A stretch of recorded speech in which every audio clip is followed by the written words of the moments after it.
L'argent est dans la liste, oui ou non? La réponse pourrait vous surprendre.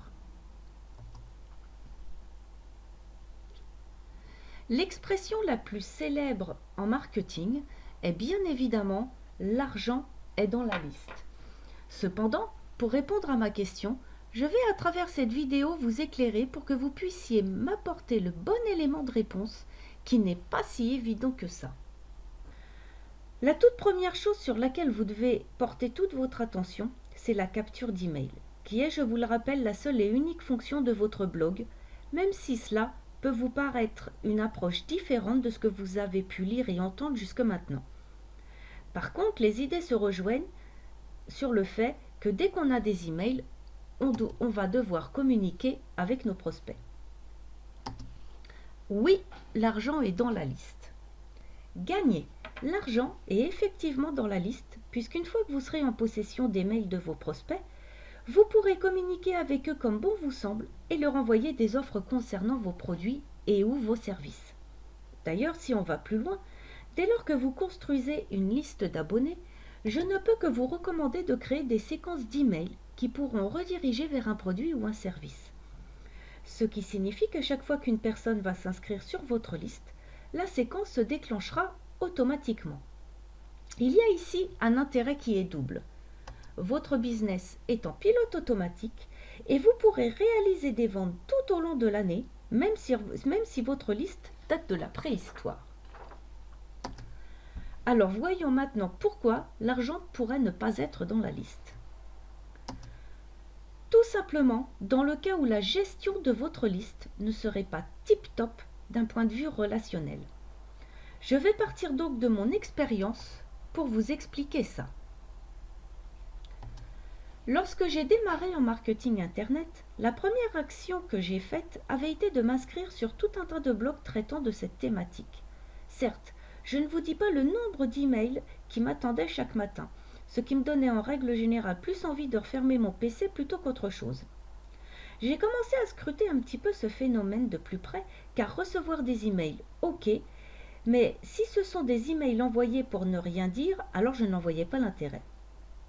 C'est alors que j'ai remarqué que certaines personnes m'envoyaient des emails uniquement pour me vendre des trucs. Alors certes, qu'on veuille me vendre un produit ou un service, je veux bien, mais si le mail ne m'apporte absolument rien, je ne vois pas pourquoi je permettrais à une personne de gagner de l'argent alors que cette dernière ne m'a absolument rien appris dans son mail. Dans ce cas précis, le rapport n'est pas de 50-50. Et au final, quelle action ai-je entreprise? C'est très simple. Soit je me suis désabonné, soit dès que je vois le nom d'une personne qui est dans ma liste noire, je n'ouvre plus ses mails. Alors, que faut-il faire pour répondre que oui, l'argent est bel et bien dans la liste? Avoir le sens du relationnel. Ne pas vous contenter de balourder en pleine tronche uniquement des offres à vos prospects sans ne rien leur avoir appris dans le corps de votre message.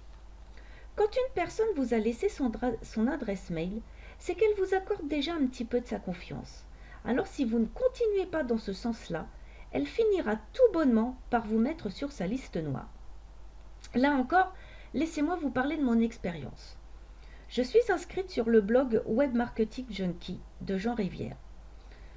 Pratiquement tous les jours, du moins très souvent, je reçois un mail de cette personne et je sais pertinemment qu'à 99%, la fin de son mail va m'emmener vers une offre ou vers une de ses formations, qui, soit dit en passant, sont excellentes. Mais tous ces mails sont systématiquement ouverts, car ils m'apportent tous des informations, des détails importants pour mon business. J'en suis arrivée à un point où je conserve ces mails dans le cas où j'aurais besoin d'y rejeter un petit coup d'œil. Vous voyez la différence, et pas des moindres, qu'il peut y avoir entre quelqu'un qui apporte de la valeur et quelqu'un qui aurait tendance à vous demander dès les premières lignes de cliquer sur un lien.